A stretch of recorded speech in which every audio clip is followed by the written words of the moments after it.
Time? Yep, it's time. I have 6:59. So mine's off. Oh, calling her? I thought you said calling the meeting. Caller? Are we calling her? I got enough battery. Call her? Okay. You gonna have everything wrapped up by Christmas? Yeah, let's, yeah.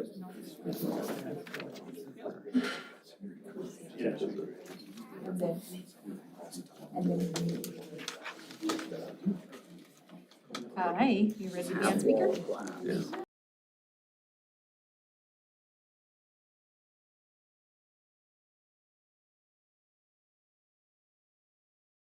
Carries on.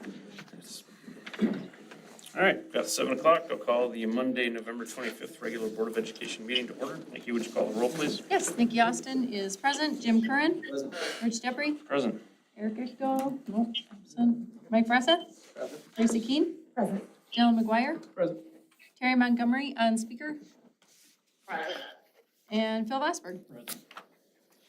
We have a quorum. We are in session. Entertain a motion to approve the agenda for November 25th, 2024.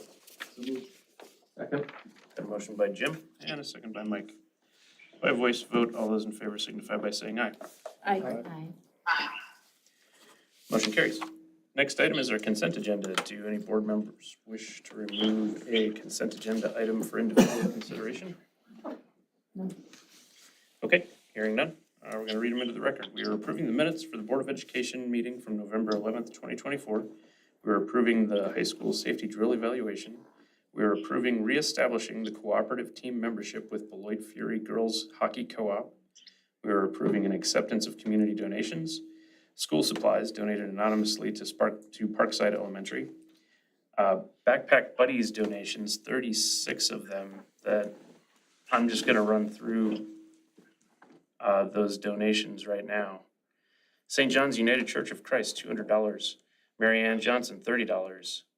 Excellence Hair Design, LLC, $325. Compeer Financial, $150. Joanne Babler, $50. Denise and Mark Hansen, $20.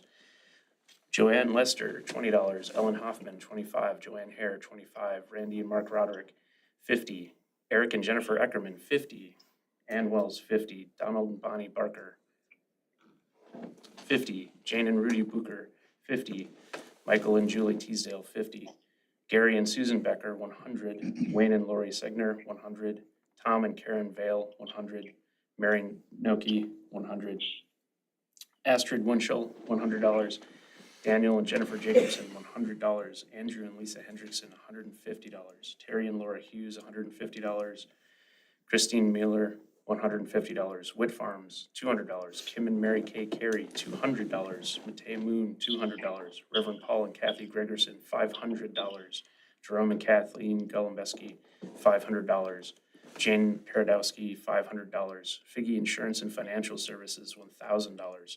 Paul and Jean Sheneke, $25. Rich and Ann France, $100. Nancy Baker, $300. And Michael and Jacqueline Netzel, $1,000. Claire Leeds and William Beavis, $50. Absolutely incredible support for the Backpack Buddies program. And can't thank those individuals enough for supporting that very worthy cause. I would entertain a motion to I actually want to stop. I didn't realize that the hockey thing was in the consent agenda because I think we've always talked about that under new business. So if there's no questions about it, but I think maybe if you could go over what it is and what we're looking at, I think then people here are here want to know. Would you like to make a motion to remove it out of the consent for individual consideration? Sure, I'll do that. Okay. Have a motion to move the hockey co-op out of consent and into individual consideration by Teresa, and a second by Phil.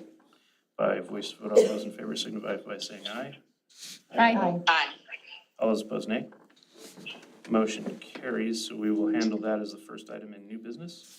The rest of consent agenda stands as read off. I'd entertain a motion to approve the remainder of the consent agenda. So moved. So moved. Motion by Phil, second by Terry. by voice vote. All those in favor signify by saying aye. Aye. All those opposed, nay. Motion carries. Next item is public comment. We have one individual here for public comment, Mickey Andrews. So I'm going to give quick rules of the road, and then we'll have you come up and give your public comment, Ms. Andrews. So public comment is a vital part of feedback to the board for matters of interest to the public. For those of you unfamiliar with public comment or open meetings, this is your opportunity to speak. During the rest of the meeting, there's no opportunity for feedback from the public, and you're making a statement or a speech about your opinion on a topic pertinent to the business that the board conducts and within their legitimate jurisdiction. Because our board meetings are a meeting held in public and not a public meeting, there wouldn't be dialogue with you about your comment.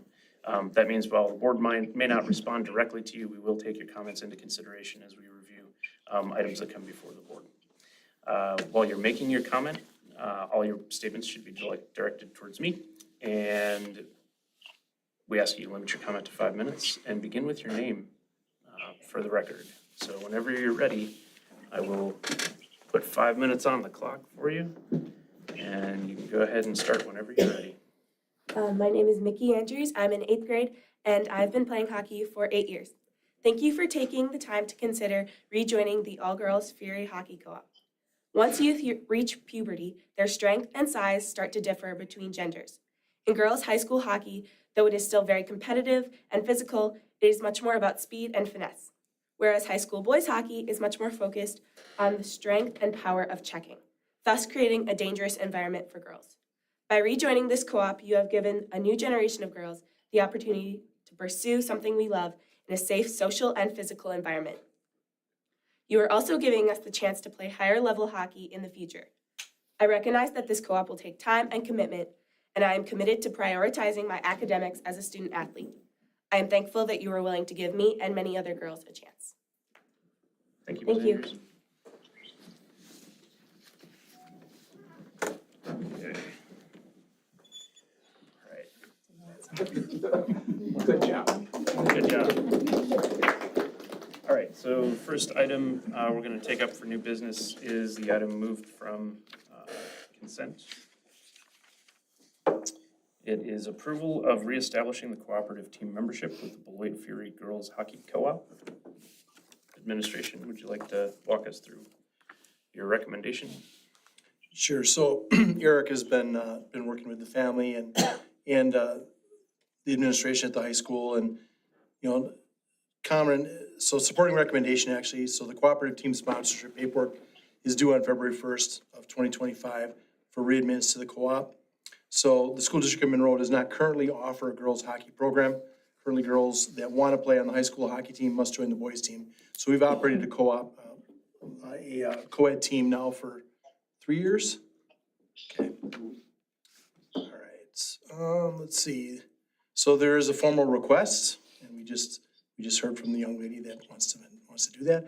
Potentially interested in playing on the girls hockey team. So the Beloit Fury is a team that Monroe was in the co-op with for many years. When Monroe's athletic and activities director reached out to gather information, the Beloit Fury coach and district athletic director were receptive to the idea and sent the paperwork over for readmittance for the 2025-26 school year and sports season. So athletes are responsible for sports fees for the hockey team set by the co-op, and the recommendation would be to approve. Okay. Eric, anything you want to add? Well, thank you. Also, real quick, congratulations for administration and board and the district for the report card. It was very cool to be able to say that. It was neat. Yeah, so I reached out to a couple of the co-ops, the Stoughton Co-op and the Beloit Fury Co-op, and both athletic directors and communities were interested and receptive towards us joining. But because we have the history with the Beloit Co-op, and Janesville is actually currently in the middle of building a 2-rink facility that the girls team would have their own locker room in. And their coach was really, really excited about that, and they've got a great program, a rich history. So it seemed like that was the logical choice of the two. And yeah, February 1st was the date. And any other information, I'm happy to answer any questions, but that's kind of where we're at with it right now. Is there a cost to the district for the co-op?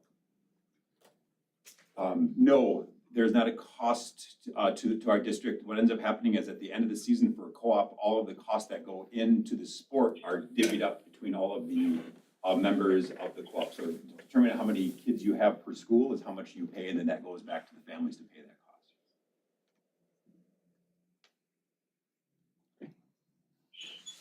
Any additional discussion, questions from board members?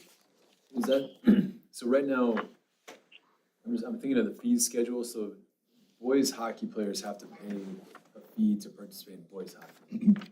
So in this case, that would be equitable or kind of parity between genders. Correct. It would be the same model, or I shouldn't say same model, because I don't know all the specifics for how Beloit does it, but it's a similar model for how we do it, and that's how it is. At the end of the season, each school gets a bill for how many athletes they have, and then the school then charges that amount. But it would be a very similar model to how Beloit does.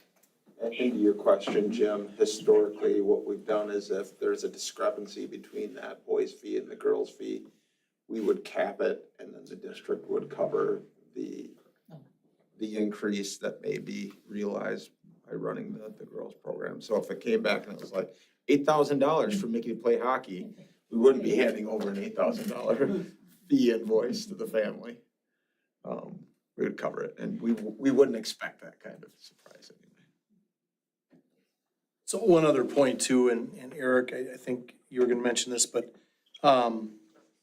if we go to a girls' co-op, we would no longer have a co-ed boys team here for boys and girls. So the WIA, you have to pick one or the other, you cannot have both. So, so what would happen then is any other females that wanted to play hockey would need to participate in the co-op, and it would not be a co-ed team here in Monroe.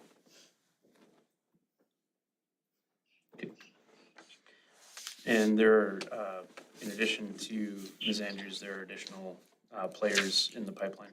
There's at least one seventh grader for sure, and it sounds like that our youth program, the numbers are really good for both genders, but it sounds like there's several additional younger females that are interested in playing as they're coming up in the sport. So this would then open that and allow those kids that want to play to be part of this co-op. And just an FYI, the schools that are in this is Beloit Memorial, Janesville Craig, Janesville Parker, Milton, Edgerton, Broadhead, Hononegah, Belvedere, us, and then the Lincoln Academy are the schools that will be part of this co-op.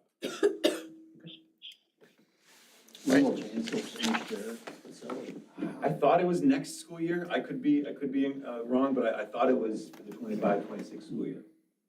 But that was a point of pride, because that was another concern too with the former co-op is the Beloit facility that they have. It's nice, it's great to have ice, to have a rink, but the facilities the locker rooms weren't a great setup, and also especially for the girls.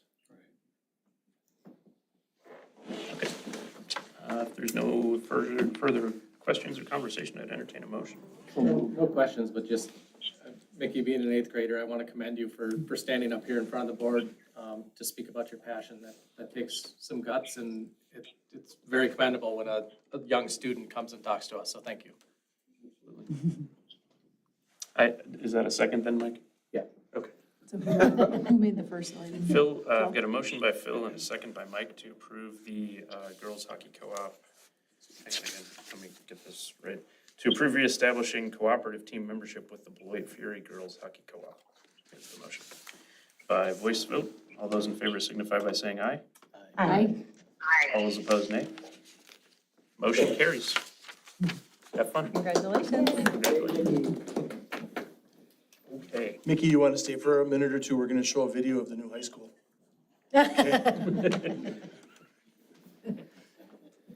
Okay, we're on to the building project update. This is informational. So weather continues to slow activity on the site, but it still continues to transform. Most recent aerial footage, I believe, is attached to our board packets. And we've got Tony from CG Schmidt, we've got Ryan from Huffman Keel here tonight to give us an update on the construction progress, and then as communicated with the board, a monthly budget update, I believe, right? So over to Fig and team to walk us through the. Yeah, so just a couple things before we show the video. So, so a lot of stuff is done. Huffman Keel has some pieces we're gonna introduce tonight that'll be regular pieces that'll be shown to the board monthly to keep track of the project as we progress toward the end of it. So, initial blasting for the football soccer track was done last week, but because of the rain, I'm not sure they were able to get too much of the cleanup done right away, right? Yeah, okay. PRA is almost done with the design for the 5,000 square foot addition for the CTE area, so we're working on some final pieces on that. And that's related to the grant that that Kara Carper and GCDC wrote together and secured for the district. And then, of course, we had Club Earth participate in our core meeting. So Club Earth is looking at a pretty expansive solar project on the site. There's space there for what was said earlier for a megawatt project. So that's probably something that we want to look at infrastructure-wise, things that we might be able to put in, so if they needed to, they could put things in steps. So those are all in initial plans, and right now, there's the next steps for them. So Chandra, you want to queue up the drone video, if you don't mind?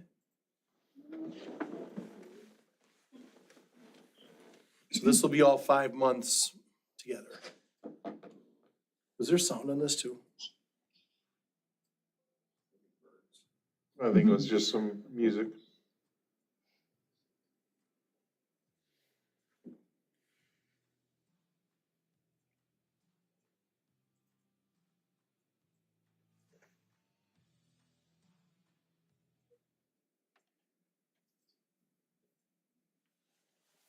The months are in the lower left, so this is August.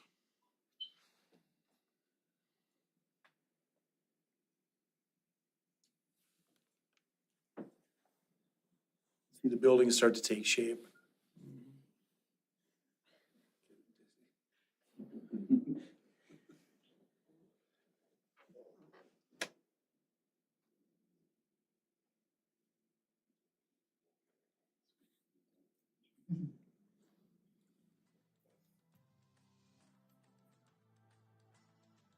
Trailer City popping up.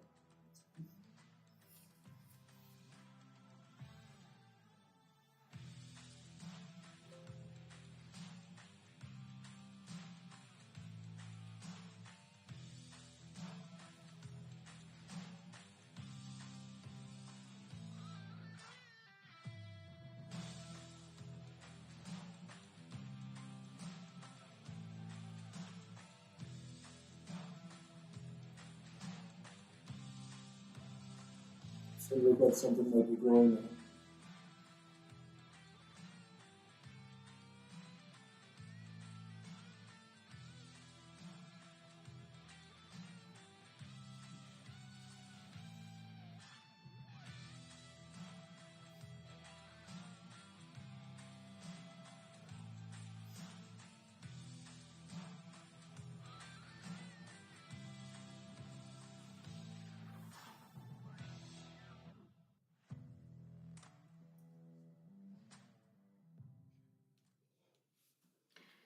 So we'll put that up on the website and make it accessible for social media. There's a construction update also provided by CG Schmidt that we'll put up and talks about some of the progress. So waterproofing, backfilling for the gym walls, locker room interior footings were replaced, locker room underground plumbing, interior masonry walls and admin kitchen areas were done. Plumbing was roughed in the auditorium area, and then blasting operations for the football, tennis area were done. So in the next couple of weeks, they're gonna continue some of the masonry walls on the interior area by the kitchen and admin areas. Locker room interior masonry walls will start getting constructed. They're gonna continue to backfill the gym walls, and classroom and commons areas, footings and foundations will get poured.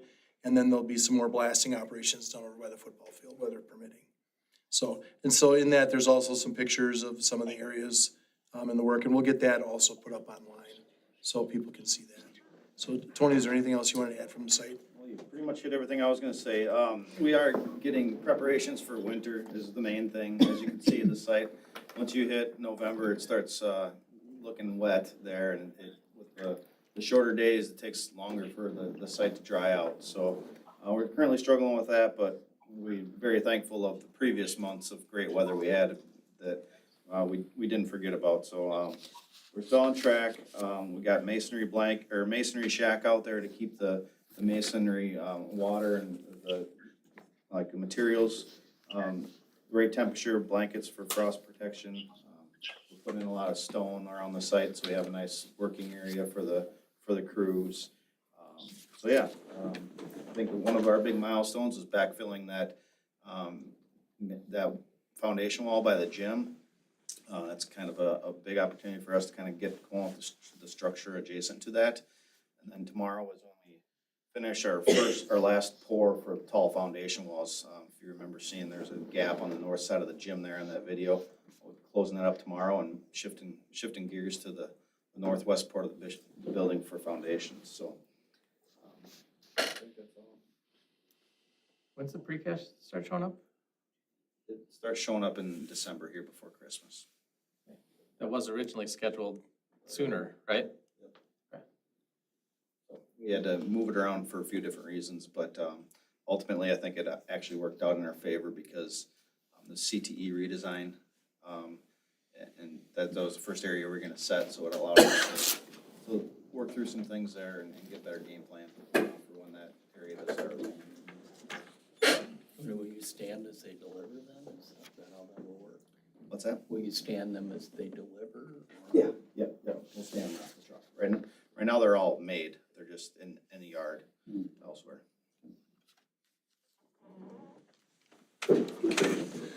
All right, so, Ryan, if you want to talk about the project budget and introduce your dashboard, that'd be great. Yeah, so I threw together a dashboard that I'll continue to use, and if there's any feedback from the board after going through this for the first time, we can tweak it or dial it in. We're used to doing that with each board, kind of what you guys want to see and what you like to see, maybe slightly different than what we've done in the past, but try to hit the high notes and the most important items. I'll just walk through this kind of left to right and then work my way down. Project statistics, this is just what we know about the project. There's nothing earth shattering in this section. The only thing that might change is the square feet currently of the building. So as the CTE square footage that we're adding becomes official, I will change that square footage number there.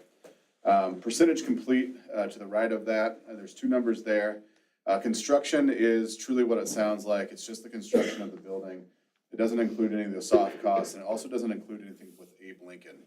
So this is just high school construction. So it's what we've been billed to this point. That's the metric I'm using. So we've been billed 8% of the project, so we're 8% complete construction. And then total project is the entire referendum. So that would be inclusive of soft costs and Abe Lincoln.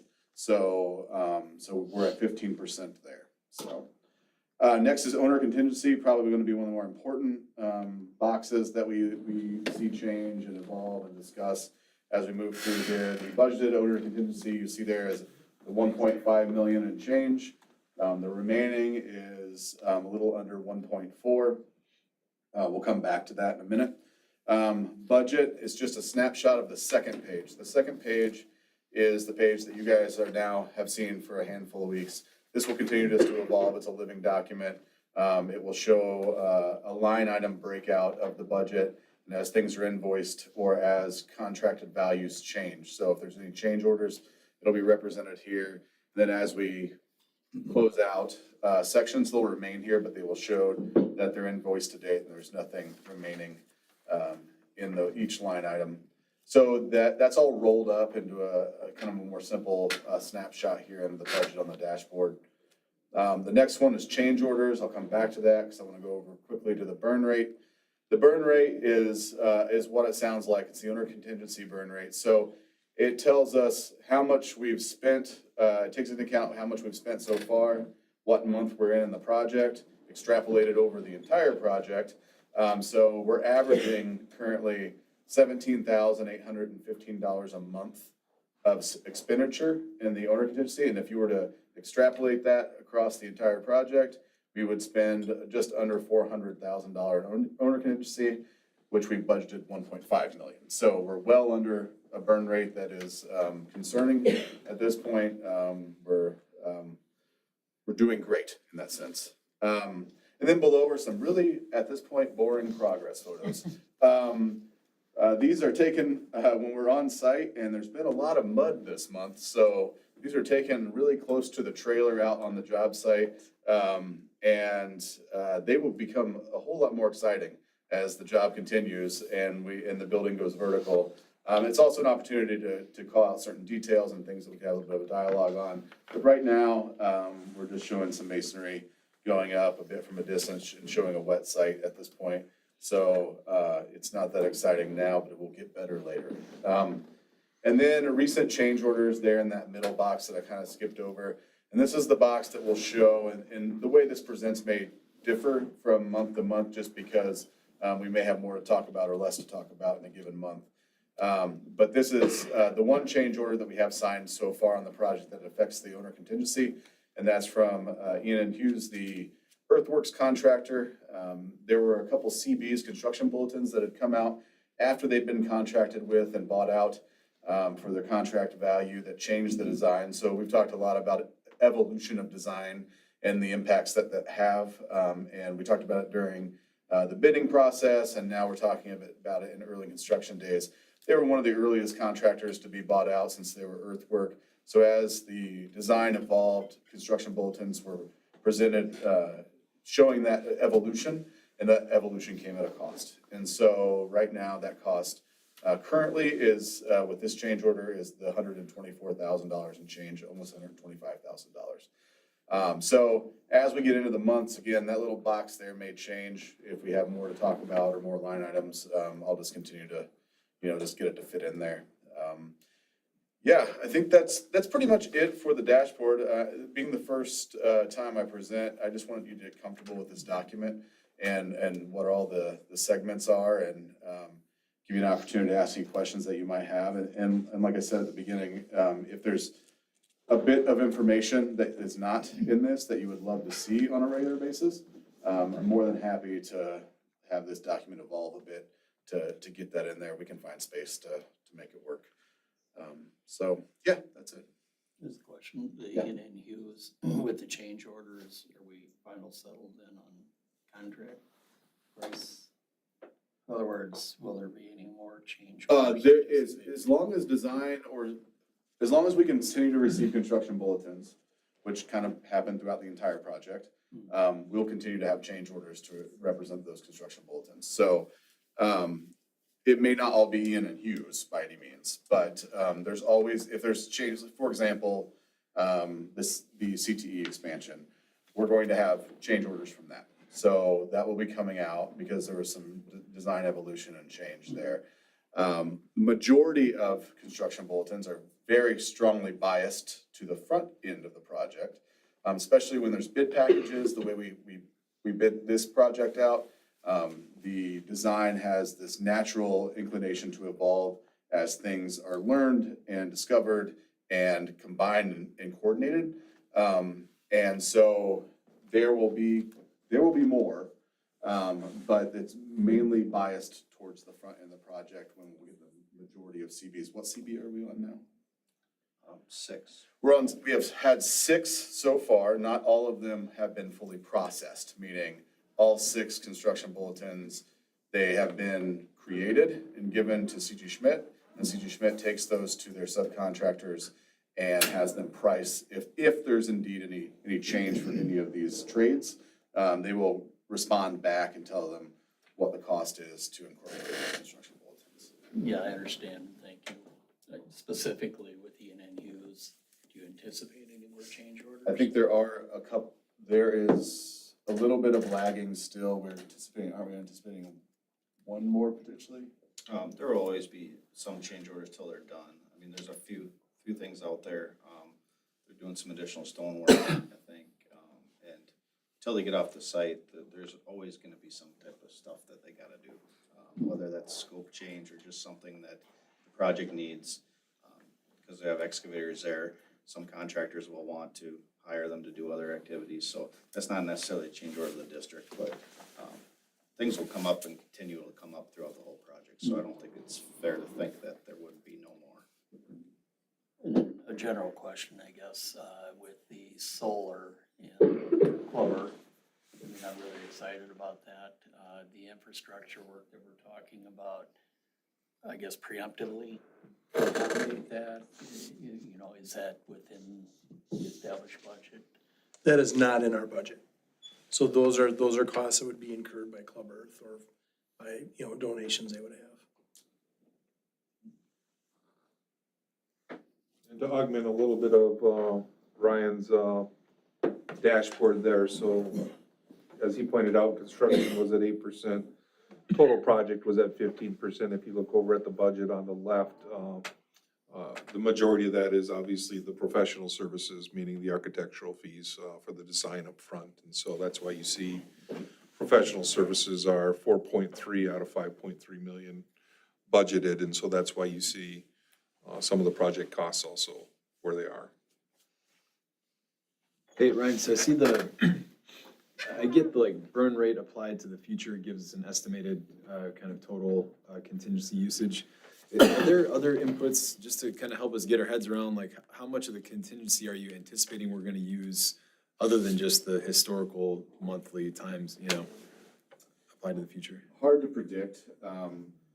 I often say to boards, just assume it's all going to get spent.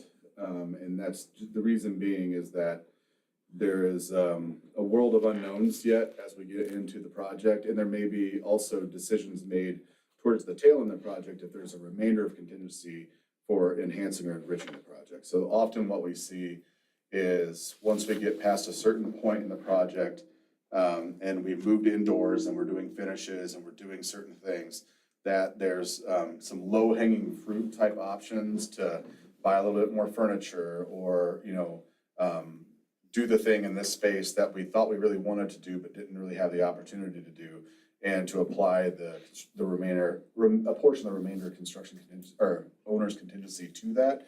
So the big idea would be coast across the finish line on fumes because you've spent all of the money on the project that the referendum was for, and not try to chase a big remainder.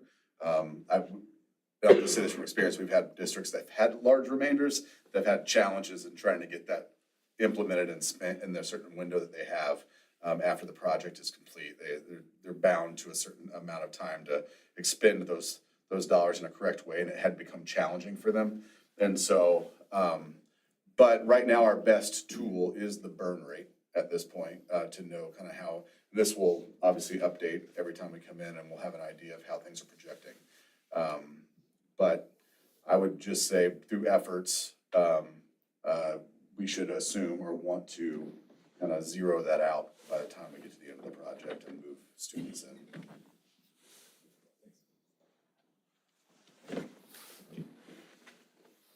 Anything more? There's another sheet attached that goes over line by line the budget. When you go down at the bottom, our original budget and then adjusted to actuals, there's a discrepancy there where it seems to me we should have actually less left of the owner contingency. Is that?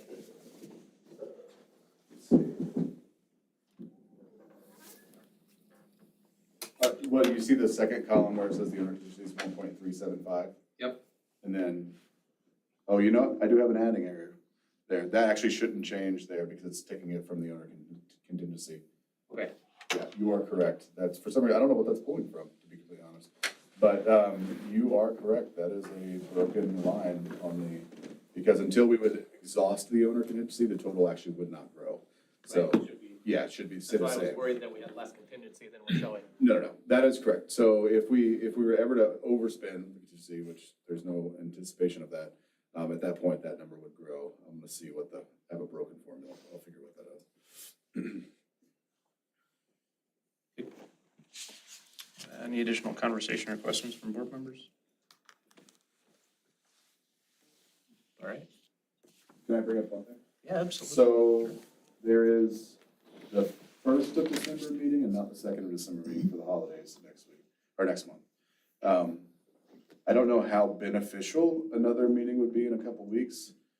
Should we target January as the next update? Does that make the most sense? I just want to make sure we're planning accordingly.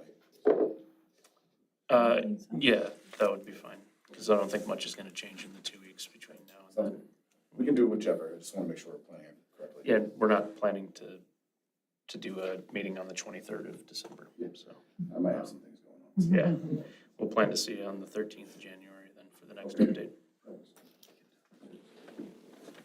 Okay, well, thank you, everyone. Yep, thanks, guys. Thank you. All right.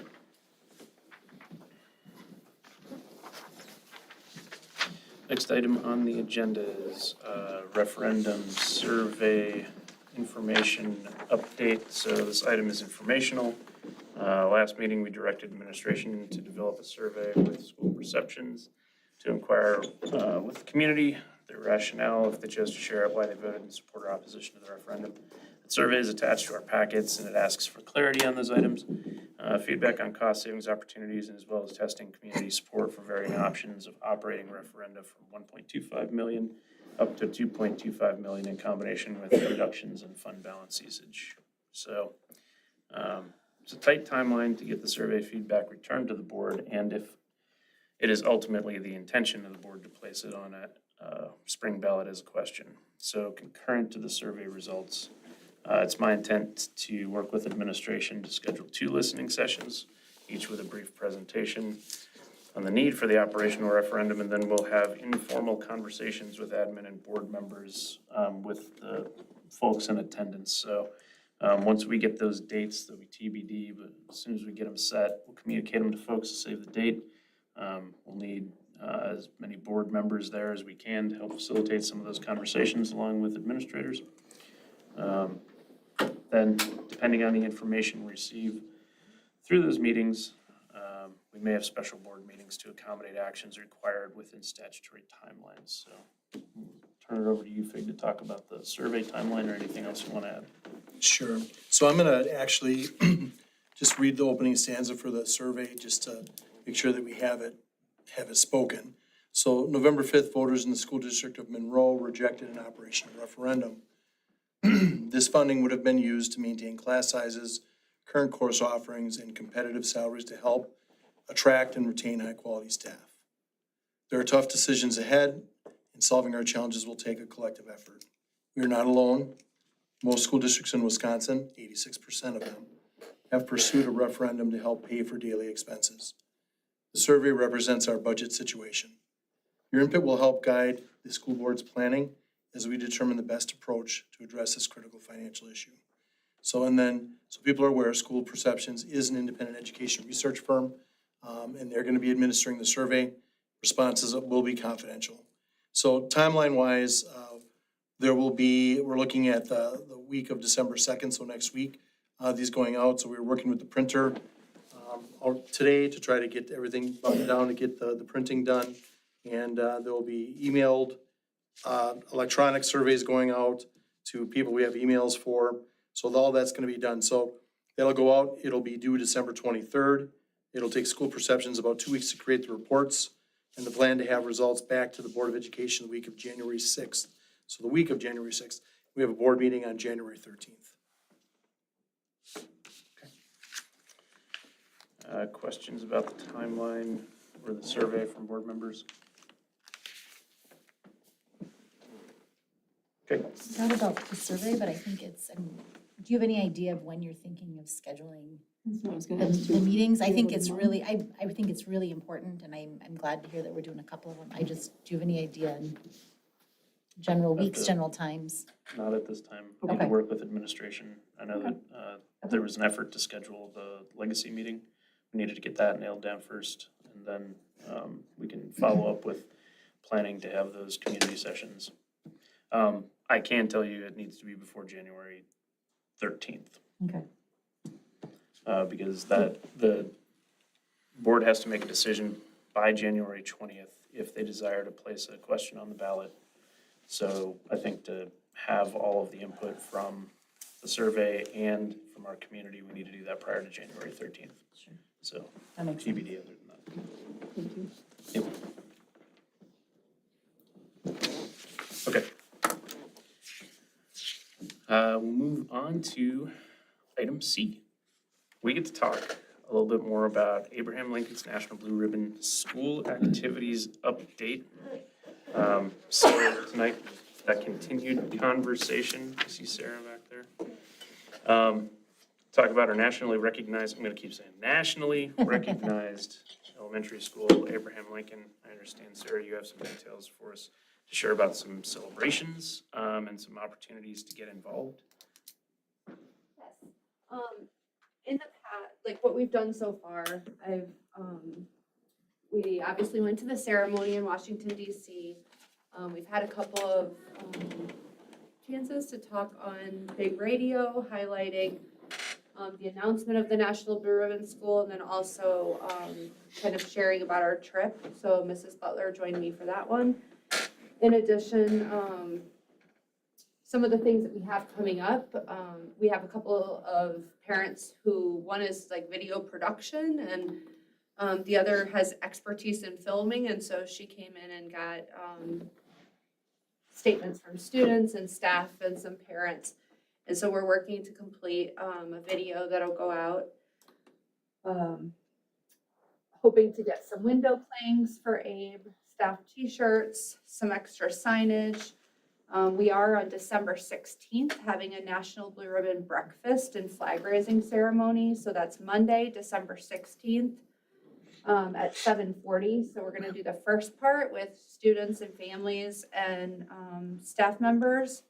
And then pending weather, I hope to be outside by 8:30 to do the flag raising ceremony. So in order to do all of that, we are looking for sponsors. We created a sponsorship. There's a family category where families could come in and paint a ceiling tile. And we had 20 different ceiling tiles painted this past Friday. The fun part about it is that it kind of brought everybody together and the families had a blast doing it. And we had some, brothers and sisters come in from siblings and there were some really cool ideas. So we had 20 tiles painted in just one night and then multiple requests for additional tile night. So I have a couple teachers that are heading that on and they're going to open up another date soon. And then we also have businesses that can give sponsors. They can sponsor some of these activities for us.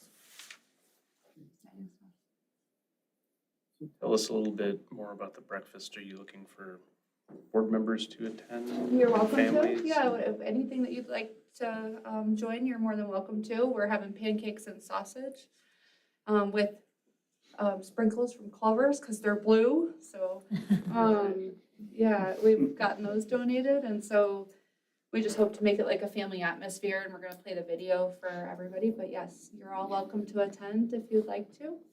And then we're going to have everybody go outside for the flag raising ceremony directly after that. Awesome. Yeah, the meeting will be posted as no business, so if everybody on the board came, that would be okay. All right, questions, conversation from board members?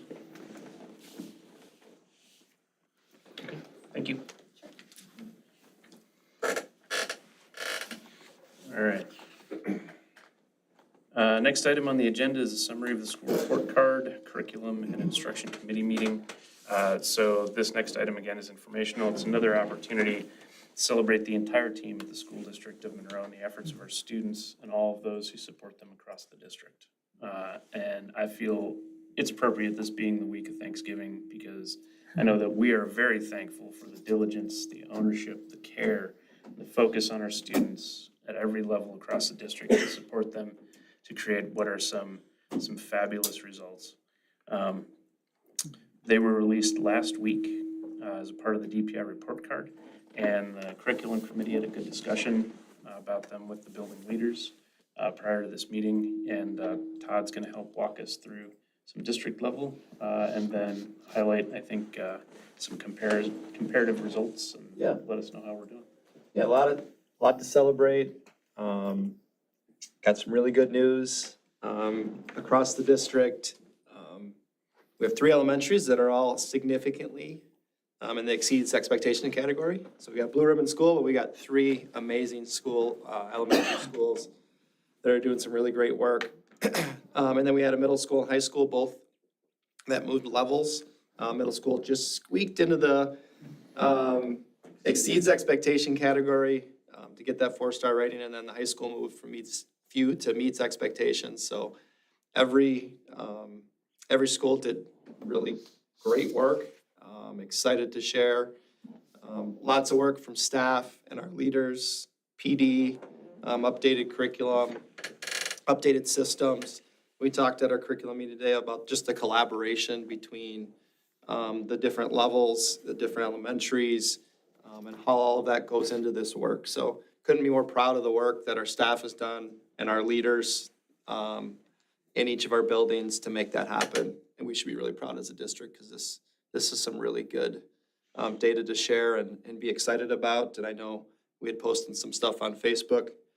Compliment to Joe, he put a lot of those posts together to be able to share and get that positive news out there because we have a lot to celebrate as a district and a school community. So some exciting stuff.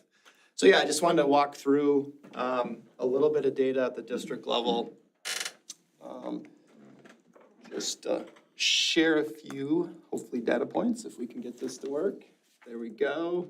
Click onto the next one.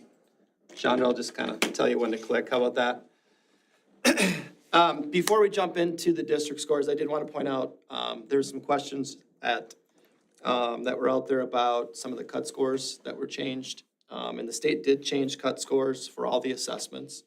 But what they did to kind of counter that is they made scale adjustments for the report card. So the cut scores were adjusted for the forward and the ACT.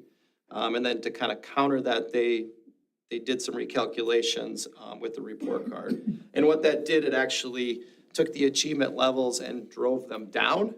So when Eric Larson was here visiting us last month, what he said is if we've made progress in the area of achievement, that means we've made some really good progress, and we should be really happy about that. So if you click on the next slide right there, I just wanted to point out that all 5 of our buildings, if you look at achievement between 22 and 23, and 23, 24, we all grew in the area of achievement.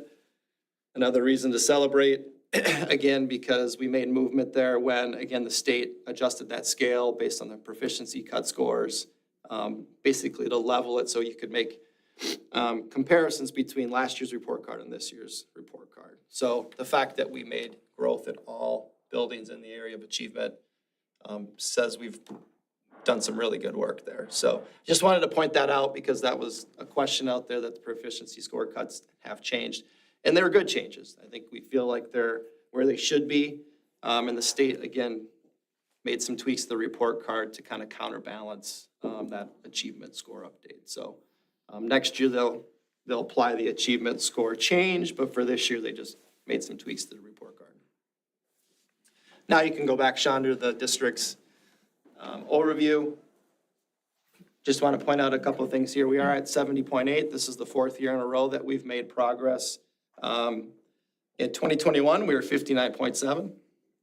We moved up to 63, then to 61, or then to 66, and then we're at 70.8. So 4 years in a row, had that great trajectory and continue to improve, and we moved into that exceeds expectation category. There's only 25 districts that move levels across the state, and we were one of them, which is exciting and moving into the next level. There's 377 districts across the state of Wisconsin. So we're one of 25 that moved into the next category. We've gone over the report card several times, and obviously Eric did an overview, but you can see the priority weighted in the pie chart there. Growth matters a lot, and we've spent a lot of time talking about growth and target groups as a team and with the board over the last couple of years, because those are 2 areas that we highlighted that needed an improvement. So if you click to the next slide, Chandra, you can see the breakdown of the scores. Achievement, we've always been right at the state or above the state average, and you can see how that played out. We're above the state average in both ELA and math in the top left. Growth and target group, we've made some really big progress as a district. Again, those are 2 areas that we identified for improvement. We've made a lot of changes with our systems. We've added resources at the high school. A lot of work has gone into tweaks and changes to better support students across all of our levels. And if you click ahead to one slide, one more, you're gonna see the results of a lot of that work and how that's played out in the 2 different categories. So again, that 4-year trajectory, where we were at in 21 and where we were at this year with the report card scores. So on the left there, you have your growth score. And this is comparable to all districts in the state of Wisconsin. So we're better than roughly 70% of districts in the area of growth. And then 78.4, so almost 80% were better than other districts when we look at our target group scores. So considered we were in the bottom, very bottom of the state in comparisons of district, and now we're in that upper tier. Like that's that's a ton of progress and a lot to celebrate and a lot of great work to make that happen over a 4-year span. Overall score, I just put that on there, we're 69th percentile. So obviously that plays out when you're that high with target group and growth. So again, we're better than about 70% of the districts across the state. Just this year, we were 20th in the state for the biggest score jump. State average was 2. We jumped, I think, 4.2, I don't think it's 4.4. And then I mentioned we were one of 25 districts that improved our overall rating. You click on the next one. I did want to share some comparables. I did filter all of the district report cards across the state, filtered by size. I looked at just public districts, size, economically disadvantaged, and then ELL, just using those ranges. Identified 25 districts that are similar to ours. Overall score, we ranked 4th. 10th for overall achievement, 7th for growth, and 3rd for target group score. So when we look at just comparable districts with similar demographics and size, we rank out really, really well. We looked at local comparables just to have that comparison. I think we were 4th among local districts. It's not any great comparison because you have really small districts and different demographics that we're looking at. But when you look at the comparables, Monroe School District is doing some really great work, and we're really excited about it. I think the only thing else I'd add, I think some takeaways, next steps, some areas for growth. I think these guys talked about our achievement. We want to continue to grow in our area of achievement across both ELA and math. We have some attendance work we're doing in the district. Other initiatives we've got going on is evidence-based grading at 612. Math is doing a lot of work, K-12 with new implementation of bridges and CPM, Focus 612. And then I have just systems, continuing to build our systems across the district. We've got still some new resources at the high school, so we're still tweaking and finding ways to improve those and better support students. So still a lot of work to do. This is a motivated group of leaders that is never satisfied and want to continue to get better.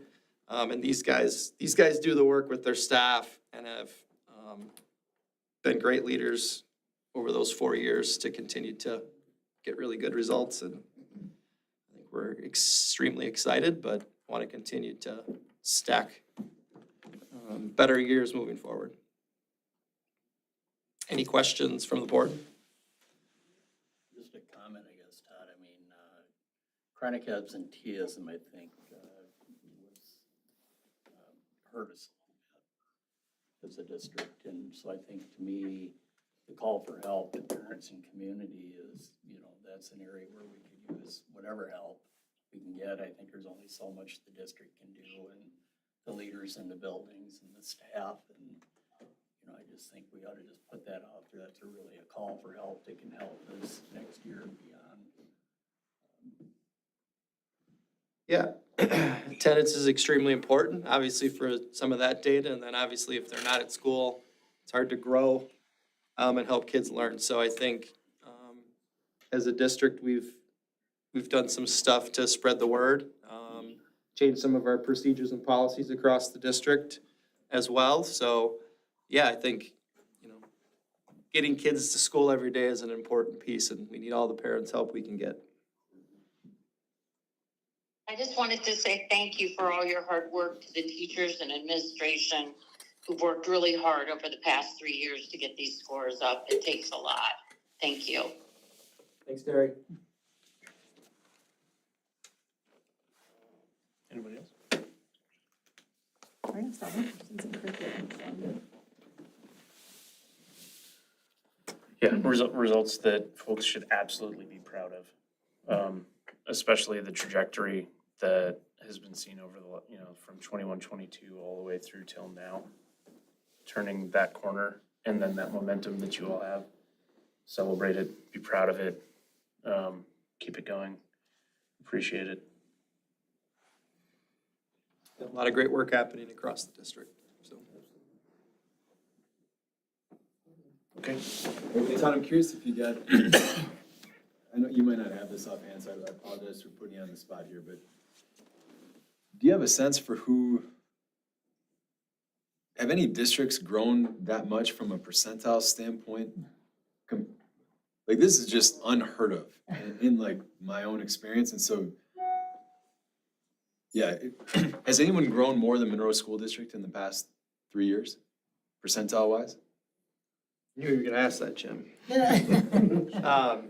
And I tried pulling that together, but it's a little bit tricky because I have to, your hand doing it by trying to look at districts, obviously, over the last 3 years and lining up all that data. The state doesn't, they'll give you how many percent of schools and percent of districts that are achieving the different levels, but they don't break it down that far in terms of comparables.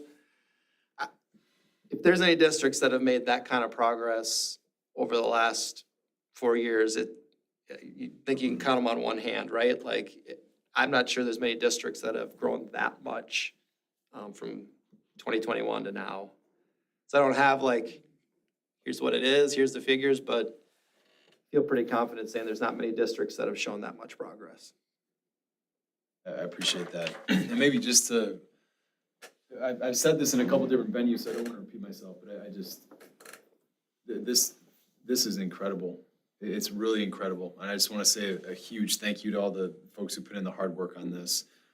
And I know for myself, the previous item on the agenda happening in the same month that this is happening is on my mind, and it's on my heart. And so I just, at least at this moment in time, I mean, I'm thinking back to the comparables on per pupil dollars from a referendum, right? We weren't looking at the comparison statewide, we were looking at in the area.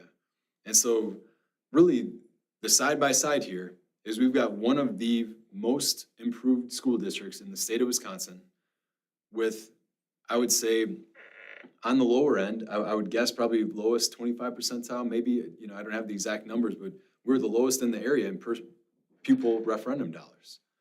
And so just as an extra validation and just thank you to our staff who have done so much with not as many resources as other districts have. I just think I'm kind of blown away, and I've already seen this data, so it's not even a surprise, but I just want to emphasize my gratitude. Thanks, Jim. All right. Okay. If there's nothing further, we'll move on to the next item. It is informational discussion around the Monroe High School Legacy Meeting. And so the date and location's been set, right? High School Legacy Meeting with the public and our branding partners. I'll let Fig talk a little bit about that. Coordinating that with Huffman Keel, correct? Yes. So the date that we selected was December 11th. It'll be in the High School Performing Arts Center from 5 to 6 p.m. And so PRA Amplify is our branding partner. They were selected. So Ryan is involved with that as well. So from what I understand, they're very interested in how that meeting goes, and they want to look at that perspective as we're laying out different branding for the new high school. So we're gonna also at that meeting, we're gonna share information about sponsorship program at the meeting for the new high school project. So that's also rolling out. So. Okay. And for clarity for the community, this is community's opportunity to come and give feedback about what they would like to see as characteristics or things brought forward from the current high school into the new high school. Our branding team will be there to help collect that information, understand what it is, and then help integrate those thoughts and ideas as best we can into the new spaces around the high school, correct? That's correct, yep. Okay. Question? You look like you have a question. Well, I guess I'm struggling to understand how 1 hour meeting is gonna capture that for our community. I just feel like we need more,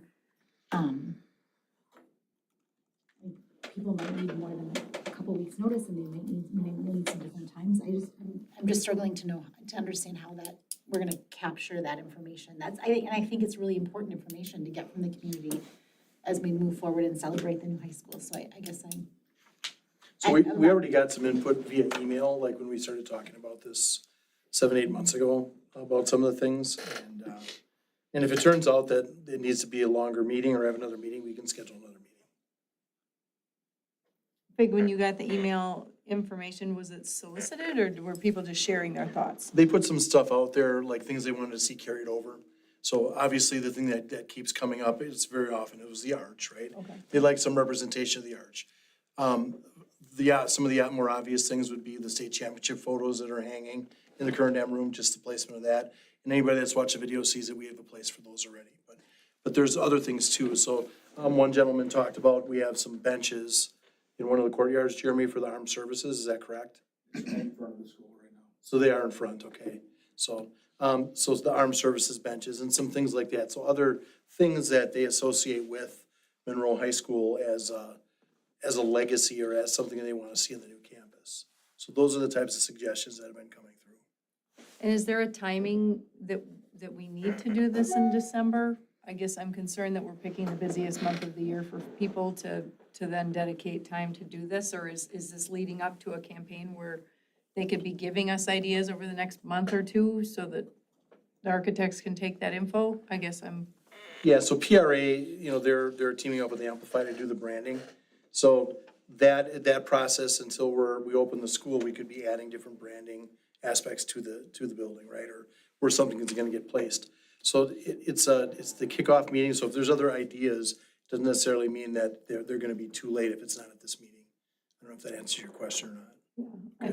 I think it might be good if we share that so people understand if they're not able to attend this meeting, that their ideas are still gonna be heard up until whatever the cutoff is that the architect says, okay, now it's go time. I don't know. Yeah, the understanding from our kickoff meeting a couple weeks ago with the branding partners is like this will be an ongoing process to develop this, so. Yep. How do we I would plan to agree get the with word Teresa. out? I would say that it's likely that we're going to need to have more than one meeting. I think we just have to assume that. Mike, that question too. I'm concerned, how are we gonna get the word out to enough people? I mean, just stating in this meeting, I don't think is enough to bring the community together to have this conversation. Is it Facebook posts? Are you gonna use the radio slot that they give you, Fig? Like, do we have a plan to advertise this enough where people are gonna be aware before the meeting in 2 weeks? Yeah, so we'll put out some social media notices. I wish the website had more traffic, but it doesn't. But the same thing, we have bi-weekly radio slots, and that stuff is gonna get put out on there too. Hey, can I just say something with the kickoff meeting? Yeah, go ahead, Just Jeremy. to give a little context, like, they were asking, they're designers, right?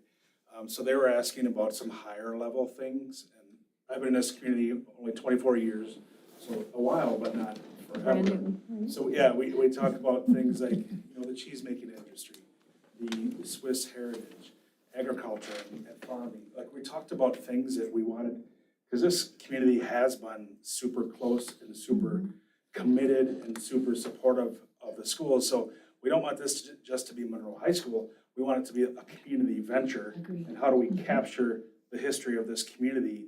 Clock Tower was another one. That kind of stuff, the building on the square, like all of that stuff. How do you capture and pay tribute to that in the new building or around the new building somewhere?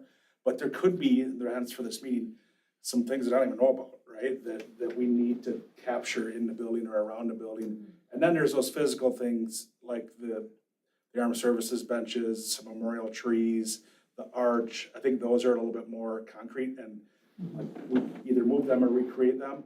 But what do we want the building to look like and feel like with this community in mind is what it is. To echo what Jeremy was saying, they were looking, obviously, if you look at like some of the Greene County visuals, as well as some of the city of Monroe visuals, there's some carryover effect, right? And so, making sure there's some synergy there, because we're all very important parts of this community and making sure that, it's interplaying well together. And so then balancing some of, that community thematic elements throughout the building with, I know, Phil, at a previous one, you were like, yep, we need school spirit and school colors throughout the building as well, right? And so having that interplay, and making sure that's coordinated in some manner. That was pretty sure to say, incorporate history, of course, and culture and heritage, but then how do we weave in innovation and collaboration and problem solving in a college-like atmosphere along with that? That's just all the ideas, and now they go do it. And we were looking obviously at some quote canvases, for lack of a better word, within the building as to places where, you know, it makes sense to do some of that. Obviously, as you transition from the academic wing down the 2-3 steps or the ramp into the CTE wing, there's a huge soffit space there, right? And that obviously becomes a spot where you can really highlight some of those things that we're doing with launch and community partners and in those areas. And then identifying some of those other spaces throughout the building is what we did in a very high level thing. And then obviously they're looking forward to getting some input as to, you know, if people bring forth other things that they think is important about the community or the school district. And as Fig said, we're not, you know, everything might not come or be a direct physical manifestation of what is in our high school, but we might use that theme to project into the new building, right? So. I think to your point, Jeremy, there will be a point though where they will go and do, and there's a cost to that, right? And what I think is when they go to that point, we don't want to be like, shoot, we didn't think of this, this, and this, because those people weren't at the table. And so I feel like this is a meeting, but I think it needs to be almost its own campaign of, for the next 2 months or how, that's why I was asking if there's a time frame where there is like, it's gotta be done by this point to keep on track. Cause I don't wanna miss that either, obviously, right? But we wanna make sure that each of us probably knows 10 people that should be invited to it. And this one meeting might not work. I'm sure there's more than, you know, more If than we even could that. schedule, you know, if we could schedule the next one far enough in advance, we can ask for your guys' help putting it in school newsletters Right. and Jeremy talking about it on the announcements. I'm sure some of your older students are gonna have great ideas, right? I just don't know how we get the word out in 2 weeks. I think we need that, and then the historians in town too. That's what I mean, yeah, like all the, We also talked about, like, is there a spot, now, it's always budget pending, right? But like to make renderings of all the old, even the old high school campus on a wall. East School, which is no longer, I mean, just some, like, how we represent Monroe from past to present. Just in the high schools, right? We talked about this being a very important community legacy. There's been 3 high schools, right? Or that I'm aware of. You know, the, you know, existing middle school, the existing high school and this one. And so carrying some of that, you know, like Jeremy said, whether it's renderings or whether it's just projections of those buildings. So it's like kind of that history of Monroe through the lens of our schools. There's been other districts that have done those types of things too, and that's why they're gonna bring some ideas to the table, but they wanna be able to listen to what input the community gives to, and that's the purpose, so. Just wanted to give a little context to what branding was, because when I first heard that, I thought it was like a NASCAR jacket. I've seen it cool. Nope, not quite. Thanks, Jeremy. Okay, so, well, for now, the meeting that we are aware of right now is December 11th, 5 to 6 in the pack.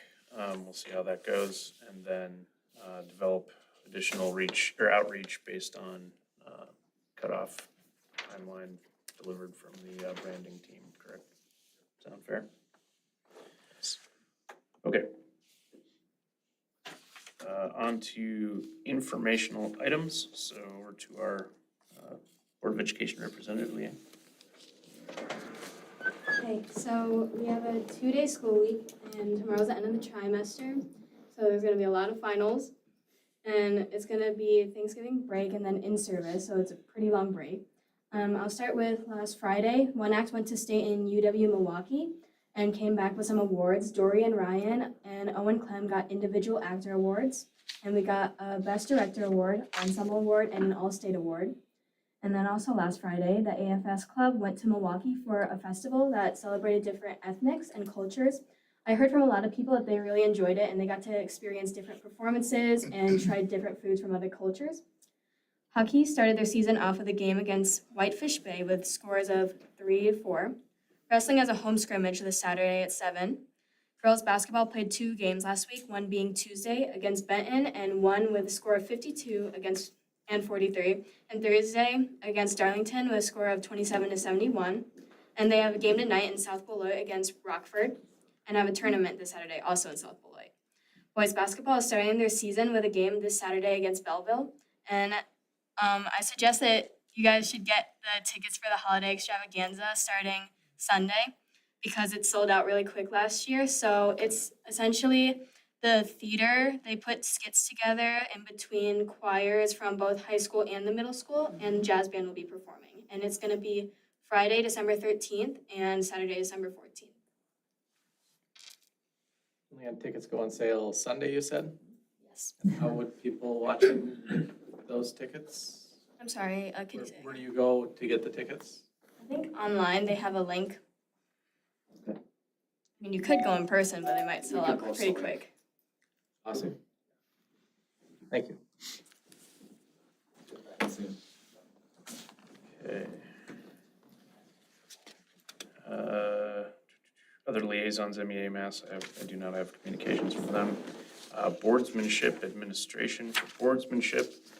Notice the BOE election will be held on Tuesday, April 7th, 2025. Incumbents have to have their paperwork into Chandra by 5 p.m. December 27th. School district residents interested in running must have their paperwork into Chandra by 5 p.m. on January 7th, 2025. And the paperwork, I believe, is accessible on the district website. It used to be, or it can be picked up at the district administrative center. Position is a 3-year term. It's a voluntary position. It is not compensated. Every 3 years, or every year, 3 positions open on our 9-member board. Incumbents are myself, Eric Ekdahl, and Dylan McGuire. Anything from administration? Just so the board is aware, the administrative team is working on some exercises, looking at budget, possible budget reductions, and every area is being reviewed. And we know that the board would like to know what areas that are on consideration for this.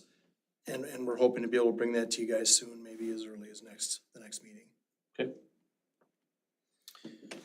Committee reports, Jim? Gary? Yes, just to say excellence in education's large fundraiser is, okay, I wrote this down, I can't find it. Oh, December 8th at Turner Hall. If you want tickets, you can send a check in to EIE or to Chandra. And this is our big and only fundraiser of the year, and it's a really great time, and there are great things that the kids make, as well as great entertainment by our students. So please come to EIE's Steak and Shake. All right, thank you, Terry. Phil? Finance committee met prior to board meeting tonight to review monthly financials. Teresa? Curriculum met tonight early too and had a more in-depth conversation on all of the individual report cards for all the different buildings. So a huge, again, echoing what Jim said before, a huge thank you to Todd and Joe and our administrative staff who are working tirelessly, and all of our teachers. And so appreciate all of the time you guys took to give us that more detailed update on all the buildings. It's very helpful, so thank you. Mike? Dylan? Nikki? None for me. Agenda items for future discussion from board members. Do not have anybody here from the press. We're going to be going into closed session, no business after. So under Wisconsin Statute 19.85, paren 1, paren C, considering employment, promotion, compensation, or performance evaluation data of any public employee over which governmental body has jurisdiction or exercises responsibility, to wit, discussion of the district administrator's review. At 8:14 p.m., I would entertain a motion to go into closed. So moved. Second. A motion by Nikki and a second by Teresa. Nikki, would you call the roll, please? Yep. Nikki Austin, Jim Curran, Yes. Rich Jeffrey, Yes. Eric Ekdahl is gone, Mike Frassa. Yep. Teresa Keen, Yes. Dylan McGuire, Yes. Terry Montgomery, Yes. and Joe Vosberg. Okay. go back into closed session.